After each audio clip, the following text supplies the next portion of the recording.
Magandang umaga po sa inyong lahat. Muli po ay isang mapagpalang araw ng ating Panginoon at salamat sa kanyang biyaya na muli tayo ay may pagkakataon na makasamba sa kanya sa espiritu at sa katotohanan. Ayon po sa ating mga napapakinggan sa ating pong nakalipas na linggo ay marami ang mga nangangamba sa gerang nagaganap sa pagitan ng Israel at ng Iran. Lalong-lalo na ang pakikisali ng Amerika. Sa ilan, nababahala sila na baka ito na ang mitsa o simula ng World War III. Bilang mga mananampalataya at iglesia, sa gitna ng mga balita ng digmaan at kaguluhan, tayo po ay tinatawag na manalangin at magtiwala sa soberanong Diyos na siyang may hawak ng kasaysayan. Hindi tayo dapat pangunahan ng takot, kundi palakasin natin ang ating pananampalataya sa pamamagitan ng pagtitiwala sa Diyos sa pananalangin. Gaya ng isang iglesia noon sa London noong World War II, habang ang mga bomba ng Nazi Germany ay walang habas na ibinabagsak sa lungsod ng London na tinatawag na Blitz, maraming mga simbahan at mamamayan ang nagtago sa ilalim ng mga lupa para sa kanilang kaligtasan. Ito tinatawag nating mga underground bunker. Ito ho yung pag nagbubutas sila ng mga sa lupa at ito yung gagawin nilang taguan sa oras ng giyera. Ngunit, isang maliit na grupo ng mga Kristiyano sa isang lumang simbahan sa Barrett Street, London, ay hindi nagtago. Hindi po sila tumakas, bagkus sila ay lumuhod at nanalangin. Habang umuugong ang mga sirena ng babala at umaalingaw-ngaw ang mga pagsabog sa paligid, ang iglesyang ito ay hindi natakot, kundi sila'y nagtipon at sama-samang nanalangin. Ang lider ng panalangin ay tumayo ng malakas at ganito ang sinabi, "Panginoon, hindi po namin hinihingi na alisin kami sa panganib. Hinihiling namin na gamitin mo ang aming buhay upang ang mga tao ay makakita ng pag-asa kay Kristo sa gitna ng kaguluhan. Patatagin mo ang aming pananampalataya at bigyan mo kami ng tapang upang ihayag ang ebanghelyo kahit sa dilim." Kaya mga kapatid, sa halip na mabawasan ng pagsubok, lalo pa hong dumami yung mga pag-uusig. At lalong lumala ang takot sa mga sumunod na araw. Pero dahil ang iglesyang ito ay nanalangin, gumawa ang Diyos. At ang naging resulta, maraming mga tao ang dumalo sa kanilang panambahan. May mga sundalo at mga kapitbahay na nanampalataya kay Kristo at ang iglesia ay naging ilaw sa oras ng kadiliman. Kalaunan, tinawag po ito sa kasaysayan bilang the praying church that would not flinch. The praying church that would not flinch, o ang iglesyang nanalangin na hindi umuurong. Ganito ang ginawa at naging panalangin ng iglesia na ating pag-aaralan ngayong umaga. Subalit bago natin buksan ang ating mga talata, ang ating Biblia sa mga talatang ating babasahin, tayo muna'y dumulog sa Panginoon sa panalangin. Ama naming Diyos na dakila at banal, makapangyarihan sa lahat, Ikaw ang nagtatakda ng lahat ng bagay. Ito man ay masama, ito man ay mabuti sa aming paningin. Ikaw ay Diyos na nakakaalam ng lahat ng bagay. Meron kang layunin sa likod ng lahat ng ito. Subalit, O Diyos, kami ay limitado sa aming kakayanang malaman ang mabuting plano po ninyo. Kaya naman kami, Panginoon, ay iyong inutusan at inaasahan na palaging magtiwala sa iyo bilang aming soberanong Diyos. Kaya ngayong umagang itong aming panalangin, tulungan niyo kami na ilagang aming sarili sa pananalangin habang patuloy na nagtitiwala sa soberanong Diyos na nagtatakda ng lahat ng bagay. Ito po yung aming dalangin sa pangalan po ng iyong anak, ng aming Panginoong Yesus. Amen at amen. Mga kapatid, anya ko po kayo na buksan ang inyong mga Biblia sa ating teksto ngayong umaga sa Aklat ng Mga Gawa, Kabanatang 4, talatang 23 hanggang 31. In the book of Acts chapter 4, mula verse 23 to 31. Kung kayo po ay mayroong mga Biblia, you open with me.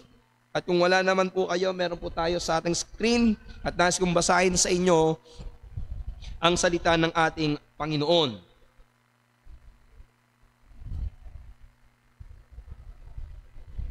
Simulan ko po sa verse 23.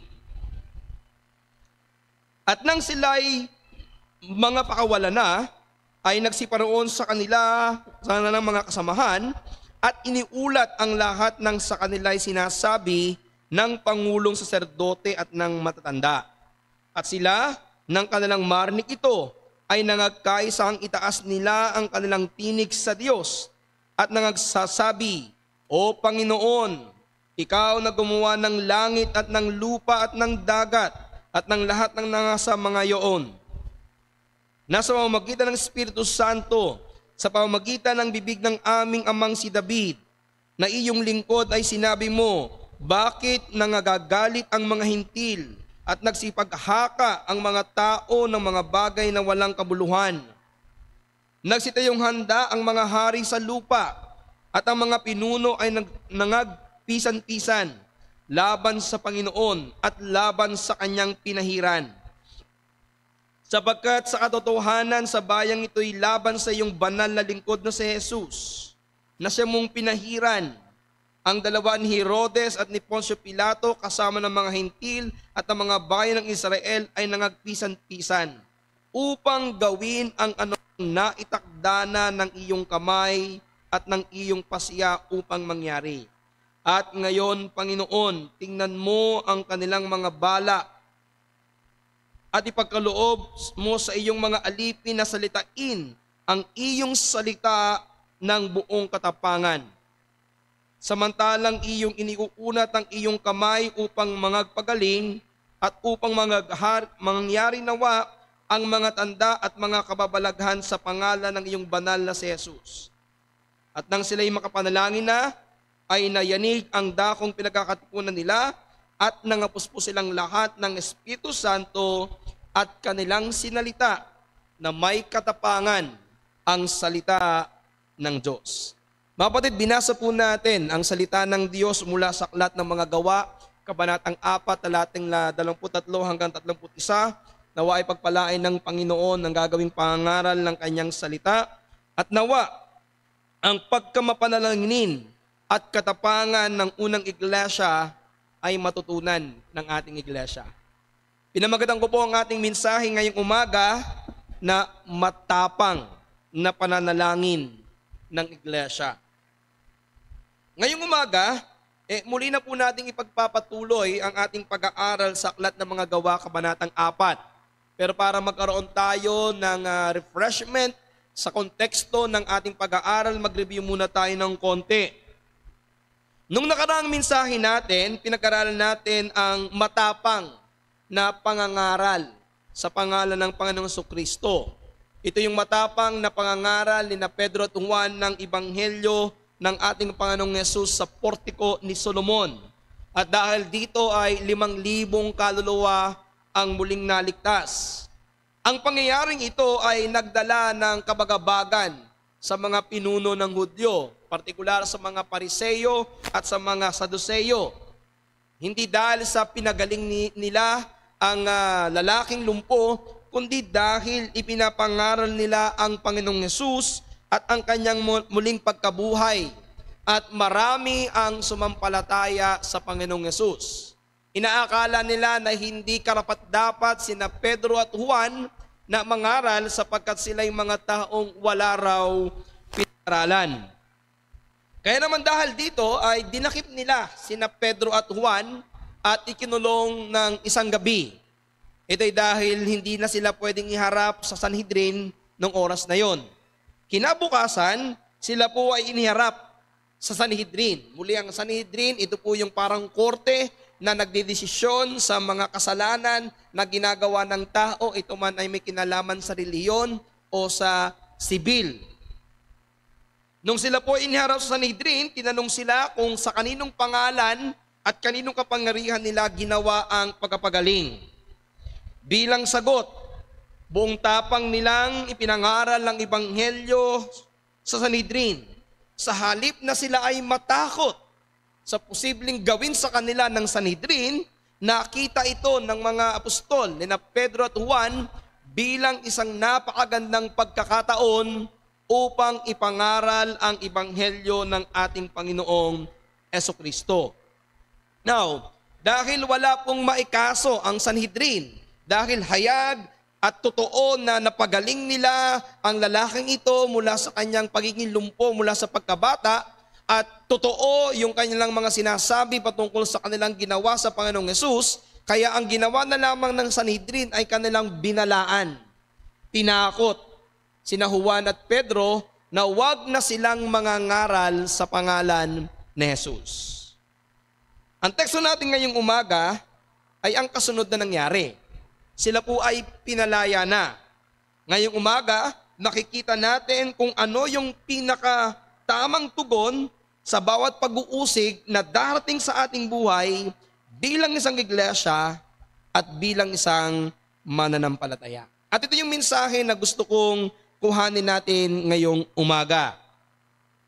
Sa gitna ng mga pag-uusig, ang iglesia ay dapat tumugon sa pamamagitan ng pananalangin, pagtitiwala sa pagiging soberano ng Diyos at paghahayag ng ebanghelyo na may buong katapangan. Ulitin ko po, sa gitna ng mga pag-uusig, ang iglesia ay dapat tumugon sa pamamagitan ng pananalangin, pagtitiwala sa pagiging soberano ng Diyos sa paghahayag ng ebanghelyo na may buong katapangan. Ganito yung naging tugon ng unang iglesia sa nangyari sa kanila. At dapat ganito rin ang ating maging tugon kung may dumating man sa atin na mga pag-uusig. Alam ko mga kapatid na dito sa ating bansa, meron tayong kalayaan sa pagbabahagi at pangangaral ng ebanghelyo. Meron tayong freedom of religion. Tayo ay isang open country. Malaya tayong bansa kung kaya't anumang relihiyon ay maaring magtayo ng kanilang relihiyon.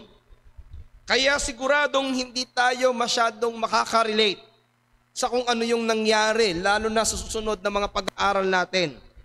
Pero ganun pa man, na hindi tayo makakaranas ng ganitong kabigat na pag-uusig nang dahil sa ating pananampalataya, ang mga katotohanan na ating matututunan ngayong umaga ay merong malaking may tutulong sa ating paglago.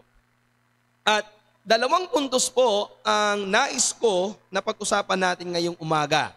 Una, pag-uusapan natin ang sama-samang pananalangin ng iglesia.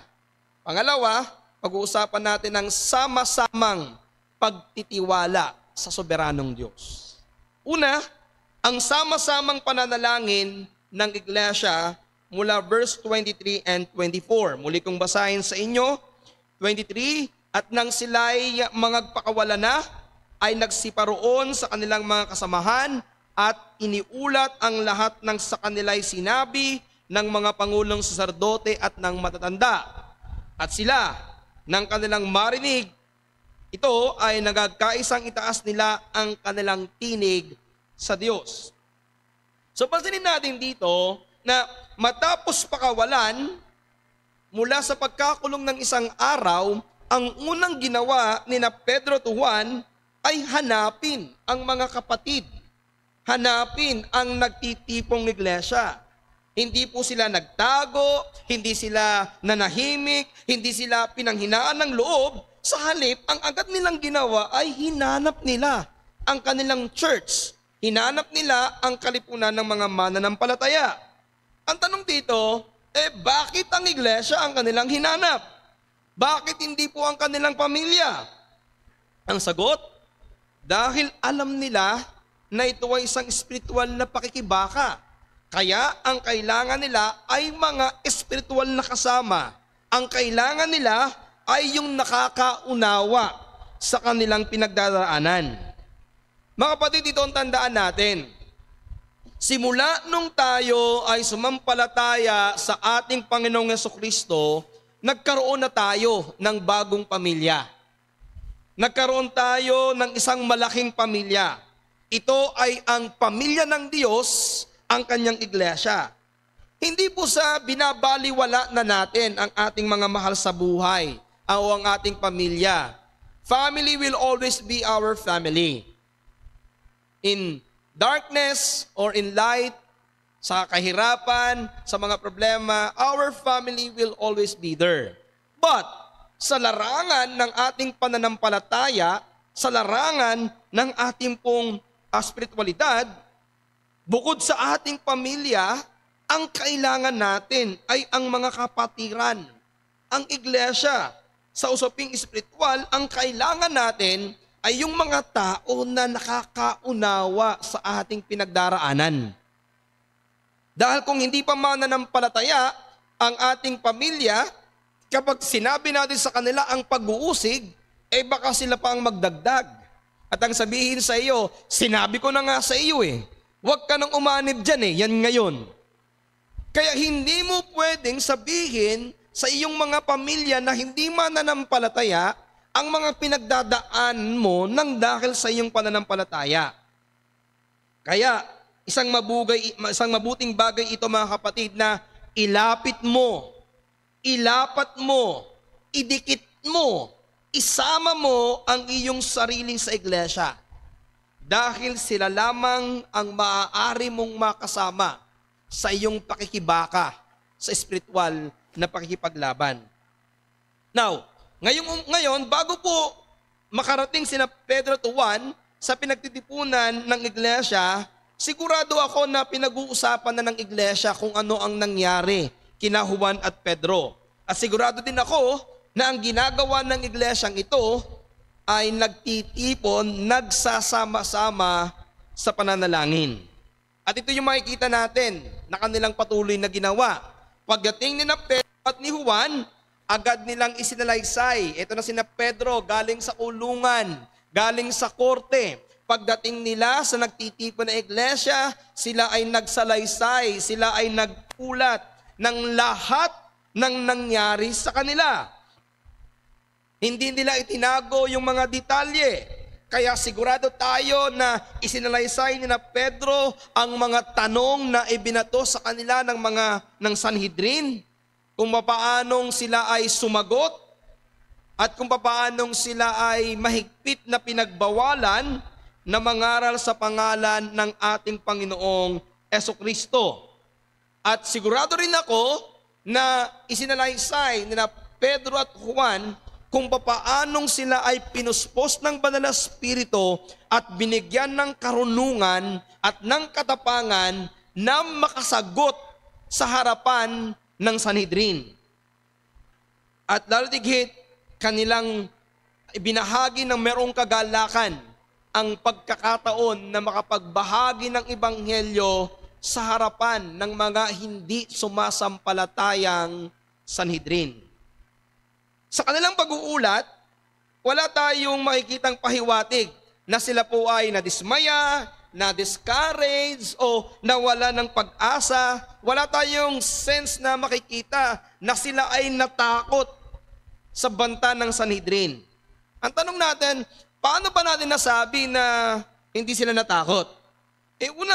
Wala naman tayong makikitang negatibong sinabi ng mga alagad. Hindi nila sinabing, mga kapatid, itigil na muna natin to. Delikado.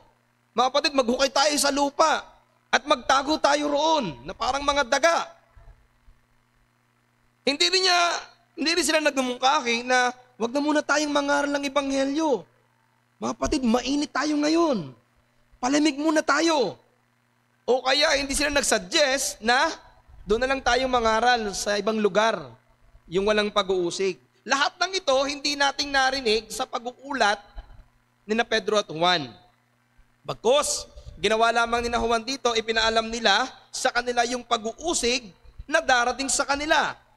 At ito ay gaya na ng una ng sinabi ng Panginoong Jesucristo na napag-aralan natin last time, na ang sino man na susunod sa ating Panginoong Jesucristo ay kinakailangang dumanas ng mga pagdurusa. Pero ipinapakita rin, marahil ipinakita rin ng mga alagad na sa kabila na humarap man sa pagdurusa o pag-uusig, nariyan naman yung kapangyarihan ng Diyos.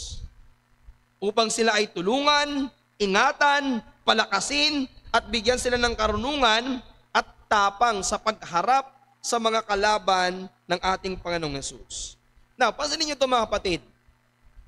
Ang mga pag-uusig ay maaaring magdala sa iyo, una, palayo sa Diyos, o kaya naman ay lalong maglapit sa iyo sa Diyos at gawin kang mas matatag, mas dalisay, at mas malago. We need to take it seriously na pwedeng ganito ang mangyari sa mga tao kapag sila'y nakakaranas ng pag-uusig mula sa Diyos. Pwede kang ma-discourage at umalis na lamang, umayaw na. We have seen that in our church. Mga inusig at ng pamilya, kaya hindi nakapagpatuloy. Pero on the other side, nang dahil sa pag-uusig, pwede rin itong kasangkapanin ng Diyos para lalong patatagin ang iyong pananampalataya. Para lalo kang dalisayin sa iyong pananampalataya. Pero alam niyo mga kapatid, sa maraming mga pagkakataon sa kasaysayan ng iglesia, ang pag-uusig ay nagiging daan upang lalong tumatag sa pananampalataya ang mga mananampalataya. At madalas, kahit tila mahirap itong paniwalaan, kahit minsan parang mahirap itong maunawaan at mahirap lampasan, pero sa biyaya ng Diyos, nagiging sa kasangkapan ito ng Panginoon para palaguin tayo sa ating pananampalataya. Tulad na lamang ng mga nangyayari sa mga komunismong bansa na gaya ng China, kung saan ipinagbabawal ang pangangaral ng salita ng Diyos. Ikinukulong, pinaparusahan ang mga nangangaral ng salita ng Diyos. Pero ang kamangha-mangha dito, sa kabila ng mahigpit na pag-uusig, hindi namatay ang kanilang pananampalataya. Lalo pang ang tumitibay ang pananampalataya ng mga Chinese na ito. Ng mga Chino na ito, nang dahil sa pag-uusig. Kaya ano niyo mga batid, lagi akong namamangha kapag may mga tao ako nakakausap na naging mananampalataya sa mga komunistang bansa. Sa mga bansang ipinagbabawal ang salita ng Diyos. Doon, subok na subok ang kanilang pananampalataya nang dahil sa matinding pag-uusig. Hindi ko alam kung gano'n na kahanda at hindi ko rin alam kung gano'n na kayo kahanda sa mga pag-uusig. Pero sana, kapag dumating sa atin ang mga pag-uusig na ito, maging matibay tayo. Pero alam ko mga kapatid, hindi man tayo inuusig ng ganyang kabigat ng gobyerno, pero malahil ay nakakaranas tayo ng mga pag-uusig at pangungutya sa ating pamilya o sa ating kaibigan. Pero nais ko sabihin sa inyo mga kapatid, may malaking pakinabang ang mga pag-uusig sa mga mananampalataya at sa kanyang iglesia. Magbigay ako sa inyo ng ilang dahilan. Una, ang pag-uusig ay sumusubok sa ating pagiging totoo. Parang itong apoy na sumusunog sa mga hindi totoo upang manatili lamang kung sino ang totoo. Alam nyo, kapag kayo ay nag-purify ng ginto, kinakailangan talagang sunugin para makuha mo yung purong ginto, para masunog yung mga putik, masunog yung mga impurities upang makuha ang isang pure gold. Ganito yung ginagawa ng pagsubok. Kinakailangan minsan padaanin ka sa napakahirap na kalagayan upang subukin hanggang kailan ka magiging matatag. Para po itong litmus test sa mga nag-aaral ng science, di ba? Ang litmus test, kapag ito inilagay ito isang papel na kapag inilagay mo sa isang solution, malalaman mo kung ito ba'y acidic or alkaline. Kapag ito po ay naging pula, ito ay acidic. Kapag ito ay blue, ito ay alkaline. Parang ganito ang pag-uusig, sinusubok kung alin yung hindi dapat at alin yung dapat. Para din po itong pagtatapa. Hindi ko alam kung alam niyo pa yung salitang pagtatapa. Sa Batangas lang po ginagamit ito. Yung pagtatapa, ito ho yung isang paraang makaluma na kung saan ikaw ay naghihiwalay ng butil ng palay at saka yung ipa ng palay. Kakuha ka ng bayo, ng tawag doon? Bilao. Wala na kasing mga bilao, at ang gagawin niyo, itatapan yung ganin yan. Yung mabigat, babagsak sa bilao. Yung walang laman, sasama sa hangin. Parang ganito yung pag-uusig. Parang itinatapa. Yung walang laman, nawawala. Yung may laman, nananatili. Isang paraan para malaman kung sino yung tunay na mananampalataya. Hindi ko, mga kapatid, masabing ipanalangin mo na magkaroon ka ng pag-uusig, pero sana, pag dumating ka doon sa pag-uusig, manatili kang totoo. Pangalawa, ang pag-uusig ay nagpapalaganap ng ebanghelyo. Alam nyo, sa ilalim ng matinding pag-uusig, lalong dumami at lumawak ang naabot ng ebanghelyo. Ano yung nangyari, especially sa Peter, sa sulat ni Pedro? Etong sulat ni Pedro ay sulat niya sa mga mananampalatayang nangalat nang dahil sa pag-uusig. Ang benefit ng pag-uusig ay ito. Nagkaroon ng mas malawak na oportunidad sa misyon. Bakit? Nangalat sila. At habang sila'y nangangalat, ang ginagawa nila, ibinabahagi nila ang ebanghelyo sa ibang lugar. Ulitin ko, hindi ko na naisin at hindi ko ipapanalangin na magkaroon tayo ng persecution sa lugar na ito para tayong mangalat at magkahiwa-hiwalay. Pero ito isang benepisyo minsan ng pag-uusig para may pangaral ng ebanghelyo sa ibang lugar. Pangatlo, ang pag-uusig nagpapakita ng lakas ng Diyos at ating kahinaan. Sa pag-uusig nakikita natin na talagang mahina tayo. Na talagang wala tayong kayang gawin. Kaya naman sa pag-uusig, mas lalong lumalala, tumitibay ang iyong pagtitiwala sa biyaya ng Diyos. Dahil kapag mas maraming pag-uusig, mas maraming panalangin. Mas matindi ang pag-uusig, mas matindi ang panalangin. Kaya lumalabas ang ating kahinaan at nakikita ang kalakasan ng Diyos. At yung ikaapat, itinutulak nito ang iglesia na dumulog sa panalangin.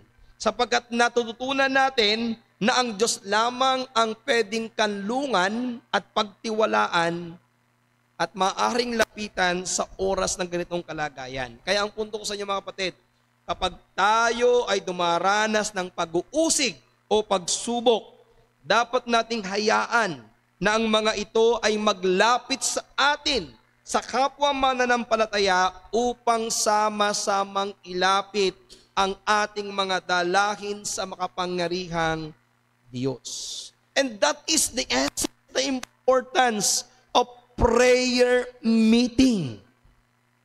Ito yung halaga ng gathering ng church na nananalangin corporately.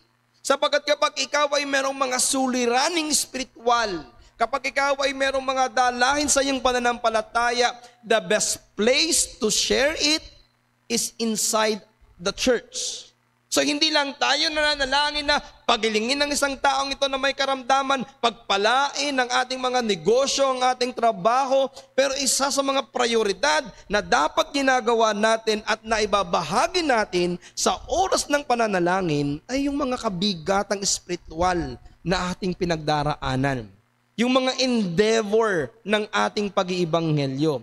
Maaring kung meron kang pag-uusig na naranasan, panggigipit na ginagawa sa iyo, sa iyong trabaho o sa iyong pamilya, the best place to go is to God through His church.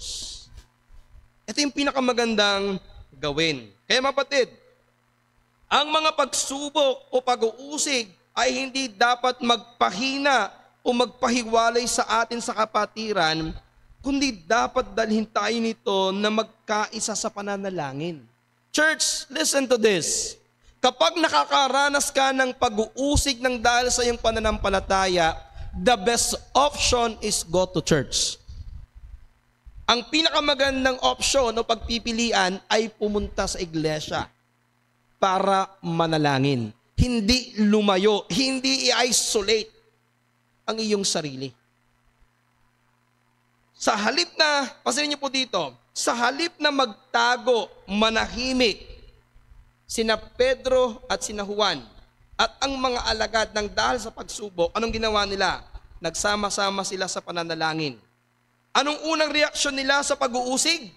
Hindi po takot, hindi pangangamba, hindi panic. Anong kanang unang tugon?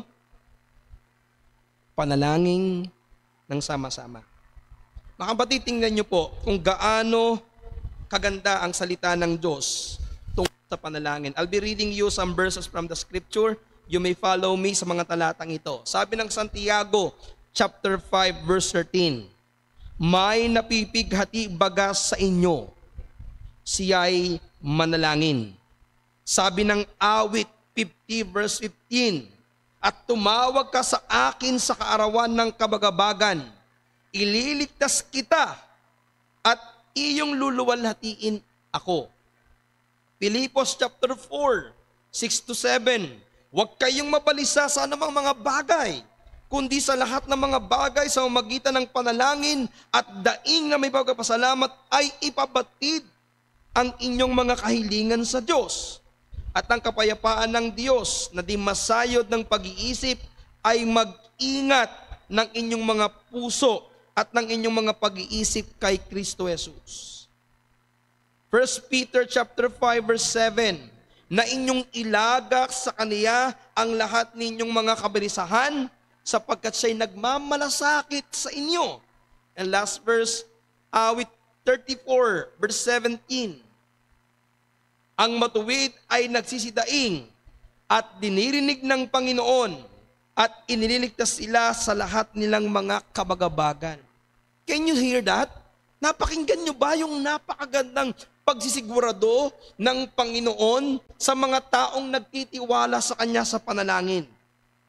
Napakaliwanag ng sinasabi ng Kanyang salita na sa oras ng kapigatian, ng pagdurusa, ng pag-uusig, ng surlanin, ng problema, ng kabigatan, ng kahirapan, ng kaguluhan o ng anumang iyong pinagdaraanan, ang pinakamainam na gawin ay manalangin at sumama sa iglesia sa pananalangin. Ilapit lahat sa Diyos. At ito yung eksaktong ginawa ng iglesyang ito. Hindi sila nag-isip na mag-aklas o lumaban o nag-isip ng ibang paraan para takasan ang posibleng pag-uusig. Ang ginawa nila ay buong puso silang nagpasakop sa Diyos sa pananalangin. Now, ano yung kanilang ipananalangin? We need to know that. Babalikan natin yung verse 24 to 28. At dito, mapapansin niyo po dito na ipinanalangin nila ang Biblia sa oras ng pag-uusig na kanilang kakaharapin. Now, do you remember yung tinuro ko sa inyo sa ating pag-aaral sa Sunday School that you pray the Bible?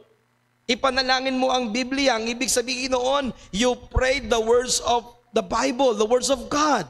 At ito yung ginawa ng iglesia ng Jerusalem nung oras na yon.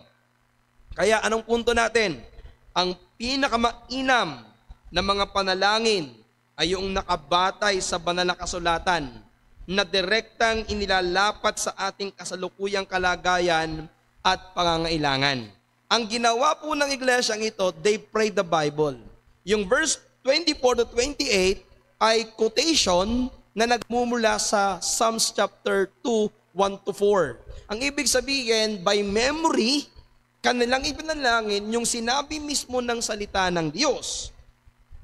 Kaya mapatid ito, hindi natin magagawang ilapit ang salita ng Diyos sa oras ng krisis kung hindi natin ito palaging isinasa puso at isinasa isip araw-araw.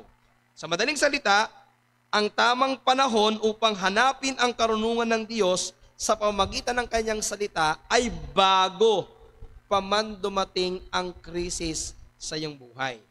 Kaya, kung binabasa mo at binubulay mo ang salita ng Diyos araw-araw, sa araw-araw na yung pakikipag-ugnayan sa Diyos, magagawa mo itong gamitin kapag tayo ay dumanas ng pag-uusig at pagsubok.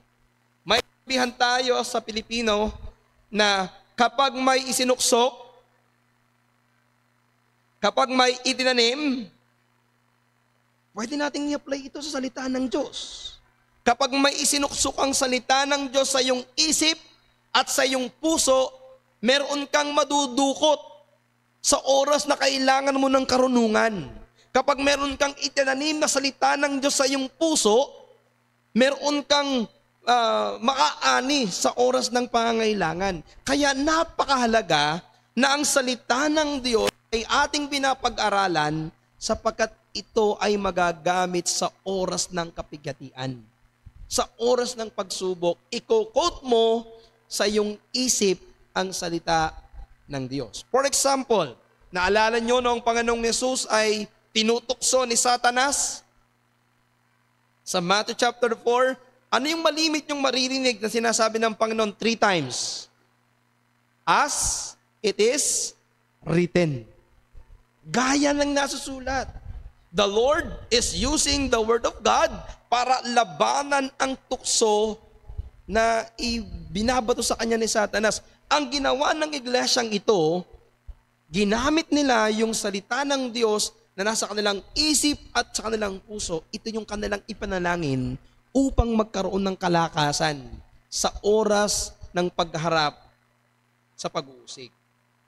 Sa kanilang panalangin, ipinapahayag nila ng buong puso ang pagtitiwala sa Diyos sa kanilang pinagdaraan ng pag-uusig. Naniniwala sila sa pagtatakda ng Diyos, sa pagiging soberano ng Diyos na nagtatakda ng lahat ng bagay.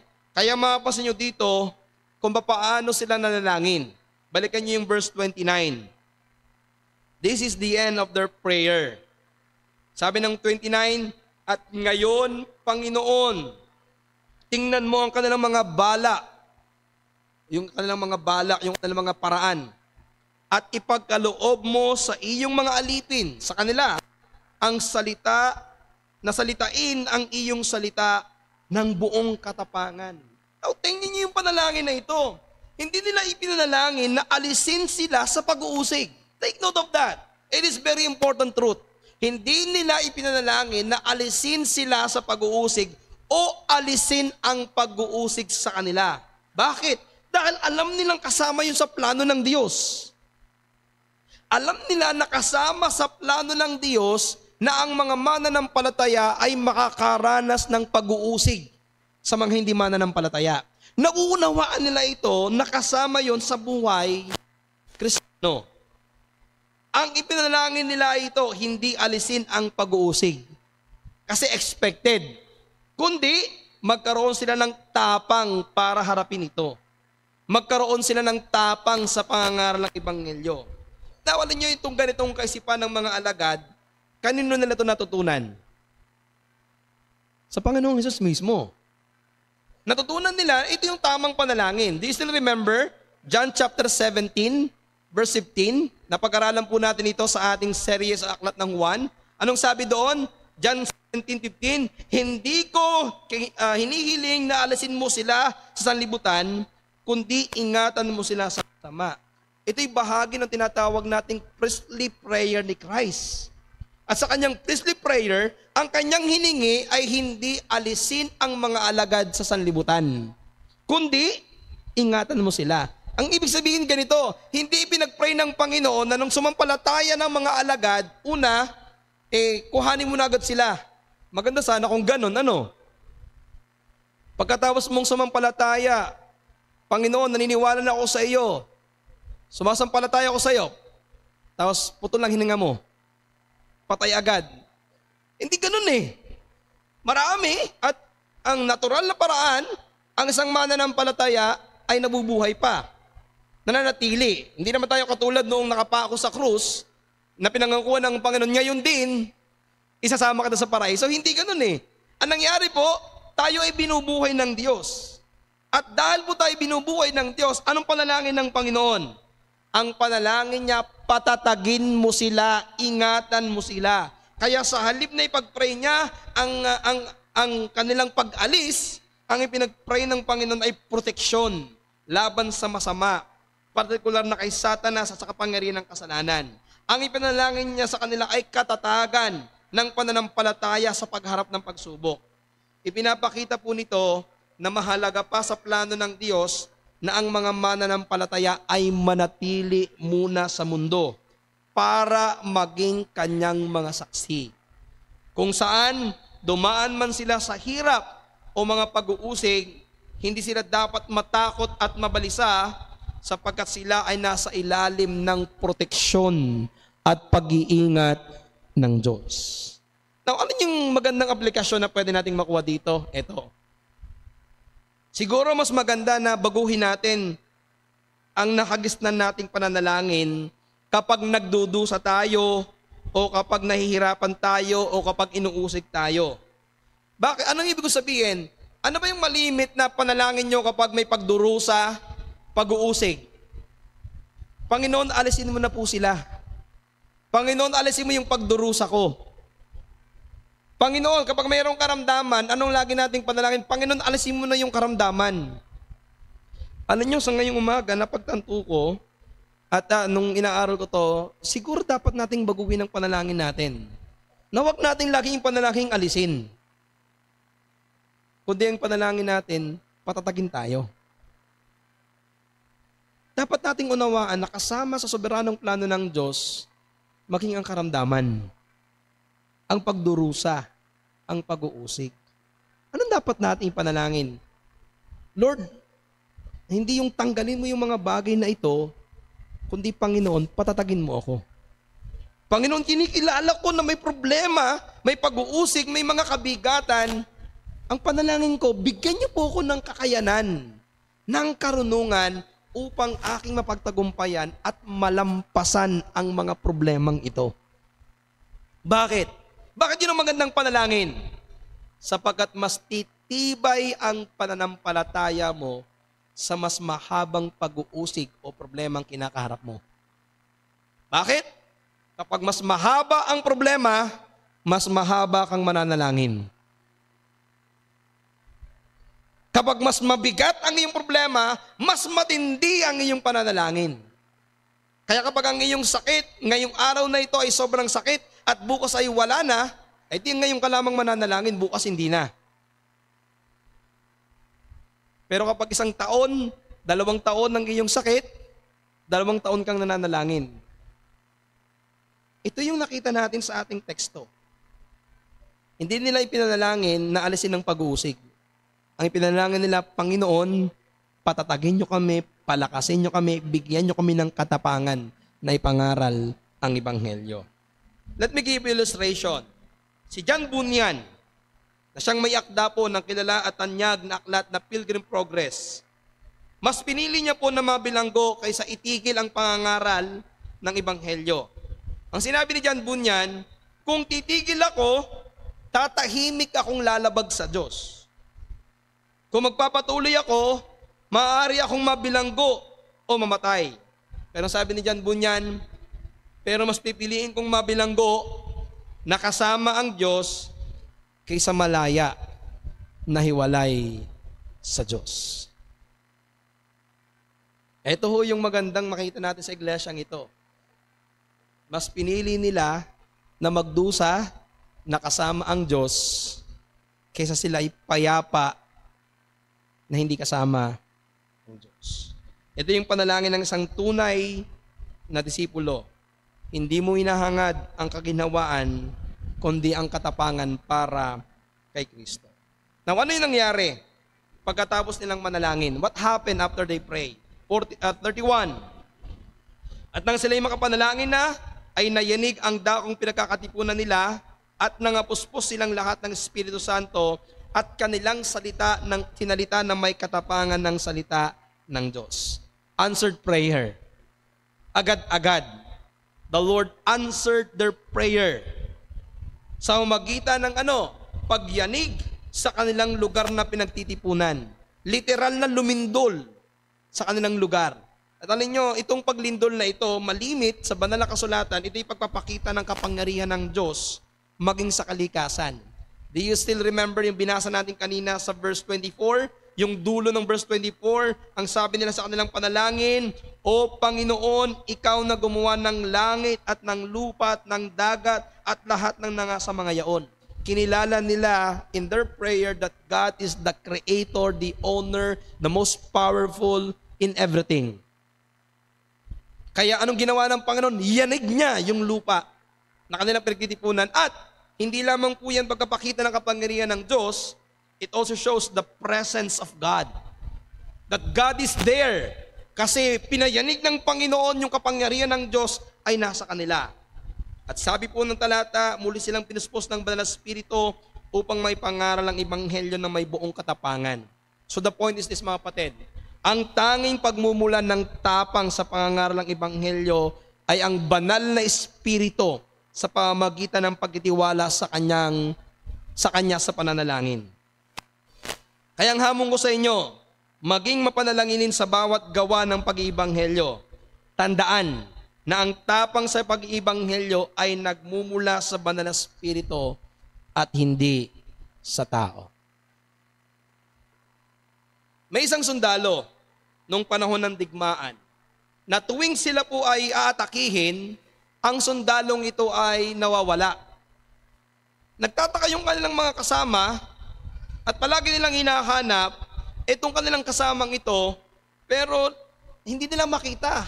Lagi itong nawawala kapag nagsimula na yung gera. Ang akala nila, duwag itong lalaking ito, itong sundalong ito at tumatakas sa panahon ng gera. Kaya isang gabi, ang kanilang ginawa, nung nagsimulang may sumabog, binantayan nila yung lalaki kung saan pupunta. At sila po ay nagulat at natuklasan nila na sa bawat pagsabog, ang lalaking ito ay lumuluhod at nananalangin. Na sa halip na tumakbo, ang una niyang ginagawa ay lumalapit sa Diyos. Mga kapatid, ganito ang ginawa ng unang iglesia. Hindi sila tumakbo sa pag-uusig. Lumuhod sila at lumapit sa Panginoon ng sama-sama sa panalangin. Pangalawa, bukod sa sama-samang pananalangin, makikita nyo dito yung sama-samang nagtitiwala sa soberanong Diyos. Yan po ang ating makikita sa sa verse 25 to 28. Makikita natin dito kung paano ang iglesyang ito ay nagkaroon ng pagtitiwala sa pagiging soberano ng Diyos sa nangyayari sa kanilang buhay. Alam niyo mga kapatid, malinaw na tinuturo ng Biblia ang ganap na pagiging soberano ng Diyos, kung saan walang bagay na nangyayari sa buhay natin bilang mga mananampalataya at maging sa kanyang nilikha na hindi lingid sa kanyang kaalaman at hindi niya pinalano. Ibig sabihin, walang detalye sa kasaysayan ng sangnilikha na wala sa ilalim ng kanyang kapangyarihan. Ito yung mismong sinabi ng ating confession ng 1689 Baptist Confession of Faith, na kung saan ay isinalin at nagpaliwanag patungkol sa pagiging soberano ng Diyos. And I will quote, "Buhat sa kawalang hanggan, itinakda ng Diyos ang lahat ng mangyayari sa kasaysayan at ginawa niya ito ng malaya at hindi nababago, batay lamang sa kanyang marunong at banal na kalooban. Gayunman, sa paggawa nito, hindi siya kailanman naging may akda ng kasalanan, ni nagkaroon siya ng pakikibahagi sa kasalanan ng mga makasalanan. Hindi rin niya nilabag ang kalayaan ng kalooban ng alinmang nilalang na kanyang nilikha, ni inalis ang bisa ng ikalawang sanhi. Sa halip, pinagtibay niya ito. Sa halip, sa lahat ng ito, nahayag ang karunungan, kapangyarihan at katapatan ng Diyos sa pagtupad ng kaniyang mga layunin." So ano yung ibig sabihin, ano yung gustong ipakita sa atin ng ating confession, ng ating mga forefathers in the faith? Ito po yun. Buhat sa walang hanggan, ang Diyos ay may planong hindi nagbabago. Ang ibig sabihin niyan, walang bagay na nangyayari na aksidente o hindi niya inaasahan. Yes, humanly speaking, we can say aksidente ito because hindi ito pinalano ng sino man, But in the eyes of God, walang bagay na nangyayari na aksidente. Ano man ang sitwasyon mo ngayon, ano man ang paghihirap mo ngayon, hindi yan aksidente. Plano yan ng Diyos. Itinakda ng Diyos na mangyari yan. Pero, ang tatandaan nyo dito, lahat ng nangyayari ay pinapahintulutan niyang mangyari ayon sa kanyang banal at matalinong layunin. Hindi niya binabaliwala ang kalayaan ng nilalang. Ang tao ay malayang kumilos ayon sa kanyang sariling kagustuhan dahil dito ang bawat pagsuway ng tao ay kanyang pananagutan. Ngunit lahat ng ito ay nananatiling saklaw ng plano ng Diyos. Pero ang pinapaliwanag nito, hindi ang Diyos ang may akda ng kasalanan. Yung tinatawag dito na ikalawang sanhi, ito po'y tumutukoy sa mga pangyayari at mga desisyon ng tao. Hindi ito tinanggal ng Diyos. Pero maaring gamitin ng Diyos ang mga gawa ng ikalawang sanhi para tuparin ang kanyang layunin. Anong ibig sabihin? Sa theology, yung ikalawang sanhi, tumutukoy ito sa paraan o instrumento na ginagamit ng Diyos upang isakatuparan ang kanyang layunin. Ano yung ikalawang sanhi? Likas na yung mga natural law. Halimbawa, yung gravity, yung panahon, yung cycle ng kalikasan, birth, then magkakaroon ng buhay, lalaki, manghihina, mamamatay. Yan po ay kasama sa second cause. Mga tao sa kanilang mga desisyon, kapag nagpapasya ka, pag nagpapasya ang isang pinuno, kapag tumatanggi ka, yan ay second cause. Mga pangyayaring tila natural o kasaysayan ng tao, yung digmaan. Kasama yan sa plano ng Diyos, pero may pananagutan ng tao dito, yung mga kalamidad at yung pagunlad. So ang tatandaan nyo, pinag-aralan natin ito sa ating Theotalk, ang Diyos ang first cause. Ang Diyos ang unang sanhi. Siya ang orihinal na nagplano at nagpahintulot ng lahat ng bagay. Ngunit, ginagamit niya ang ikalawang sanhi, yung second cause, upang may sakatuparan ang kanyang layunin sa paraang nakikita natin sa mundo. Pastor, ano naman yung first cause at second cause na yan? Paano ba ito gumagana? Paano ito ipapaliwanag? Ito, hindi inaalis ng Diyos ang desisyon o kilos ng tao. Pero, pwede niyang gamitin ito at ginagamit niya ito para matupad ang kanyang layunin. Ito man ay masama o mabuti. Bigyan ko kayo ng isang halimbawa, yung pagpapapako sa Panginoong Yesus sa krus. In Acts chapter 2 verse 23, Acts 2:23, sabi dito, siya'y ibinigay ayon sa tiyak na pasya, paunang kaalaman ng Diyos, at siya'y ipinako ninyo sa krus at pinatay ng mga kamay ng mga makasalanang tao. Now, ito ang gusto ko ipaliwanag sa inyo. Yung unang sanhi, the first cause, plano ito ng kaligtasan.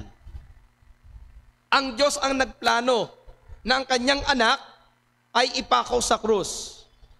Ang second cause, yung ikalawang sanhi, yung masasamang tao. Yung mga taong nagpasya na ipako si Kristo sa krus. Si Herodes, si Pilato, at ang mga Hudyo. Ang ibig sabihin po dito, itinakda ng Diyos ang kamatayan ni Kristo, pero kinasangkapan niya ang masasamang pasya ng mga tao. So ang punto natin dito, itinakda ng Diyos ang lahat ng bagay na mangyari, maging ang mga masamang gawa ng pagpapako sa krus para tuparin ang kanyang plano ng pagliligtas. Ganun po kasoberano ang Diyos sa kanyang karunungan. Pinalalo niya at ito'y tutuparin niya ayon sa kanyang pamamaraan. Pero anong ibig sabihin nito? Anong ibig sabihin nito kung ang Diyos nagplano ng lahat ng bagay? Ano ang epekto nito sa akin? Ano ang pananagutan ko? Ito po yun. Una, hindi excuse ang pagiging soberano ng Diyos sa kasalanan ng tao. Ang tao pa rin responsable sa kanyang kilos dahil siya'y nilikha ng Diyos na malaya. Kaya, yung kanyang paglabag sa Diyos ay pananagutan niya. Pero, sa kabila nito, sapat ang kapangyarihan ng Diyos upang gamitin kahit ang masamang desisyon ng tao para matupad ang kanyang layunin. Pananagutan ng mga Hudyo, ni Pilato, ni Herodes, ang lahat ng kanilang ginawa sa Panginoong Yesus. Pero yung kanilang kasamaan na yon ay ginamit ng Panginoon para maisakatuparan ang plano ng pagliligtas. Pangalawa, nagbibigay ito ng pag-asa sa mukhang masamang sitwasyon. Kapatid, isip pa ho kayo? Marami tayo nakikita sa nangyayari sa mundo natin na parang hindi maganda. Gaya na lamang ng gera. Ano bang magandang maidudulot nito? Sa paningin natin, maraming namamatay, maraming nahihirapan, maraming nawawalang kayamanan. We do not know kung ano pa ang pwedeng idulot nito sa bayan ng Israel, bansa ng Israel sa bansa ng Iraq. But God is sovereign. He can turn those evil words o evil things into good. At gaya nga po ng pandemic, maraming tiningnan ng pandemic na ito'y masama. Marami namatay, nawala ng trabaho, marami ang nalugi. Pero alam niyo ba, sa panahon ng pandemic, marami ang naligtas. At marami ang natuon ang sarili sa Diyos. Dahil sa oras ng kapigatian, sa Diyos sila lumapit. Ito po yung pagiging soberano ng Diyos. Na kahit mabigat na sitwasyon, pwedeng maging maganda ang bunga.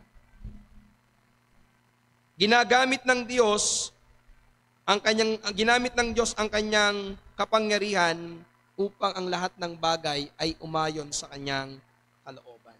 Kaya dito po sa verse 24 to 28, sa panalangin ng iglesia, makikita nyo dito yung sama-sama nilang pagtitiwala sa pagiging soberano ng Diyos na nagtakda ng lahat ng bagay. May panyaya po ako sa aming mga bisita.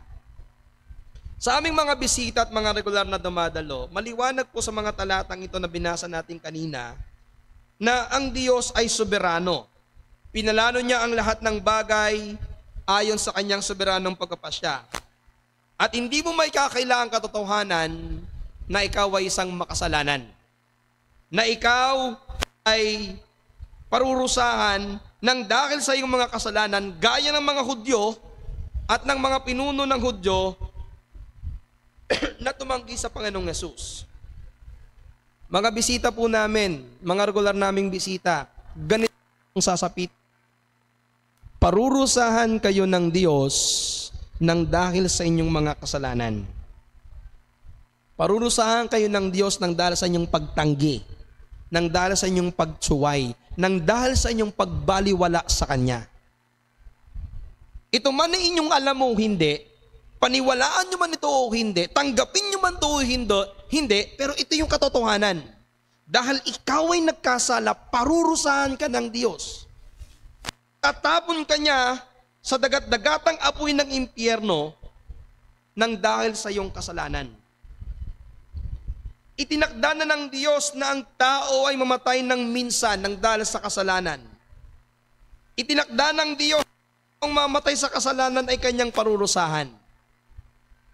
Subalit itinakda rin ng Diyos na ang sino mang mananampalataya sa Kanya, ang sino mang makasalanan na magsisisi sa kanyang mga kasalanan, tatalikuran ito at mananampalataya kay Kristo, ay itinakda ng Diyos na magkaroon ng buhay na walang hanggan sa pamagitan ng kamatayan ni Kristo. Kaya ngayong umaga, tandaan nyo ito, ang hindi mananampalataya ay itinakdang mapahamak. Subalit ang sino mang manampalataya ay itinakdang maligtas. Ngayong umaga, paano ka tutugon sa mensahe ng pagiging soberano ng Diyos? Inaanyayahan kita ngayong umaga, sino ka man na nandito ngayon, Itinakda ka sa kamatayan ng dahil sa iyong mga kasalanan. Pero dahil kay Kristo, pwede kang magkaroon ng buhay na walang hanggan. Sana, huwag kang umuwi nang wala kang buhay na walang hanggan. Probidensiya ng Diyos na ngayong araw na ito, nandito ka at mapakinggan ang pangangaral ng Ebanghelyo. Nawa, umuwi ka na dala-dala ang biyaya ng Diyos. Mga kapatid, sa mga miyembro po natin, paano ba tayo tumutugon kapag may takot? Paano ba tayo tumutugon kapag may pagtutol? Kapag may mga pag-uusig? Kapag mayroong mga pagsubok sa ating pananampalataya, paano tayo tumutugon? Tayo ba ay lumalapit sa Diyos kasama ng iglesia at sama-samang nanalangin, o ikaw ay nagtatago, nagmumukmok nang dahil sa takot?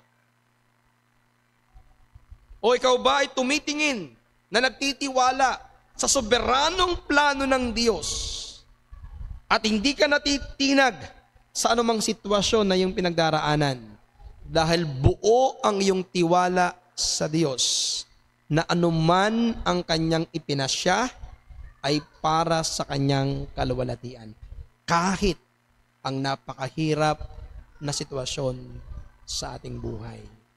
Alam niyo mga kapatid, meron tayong tinatawag na sweet and bitter providence.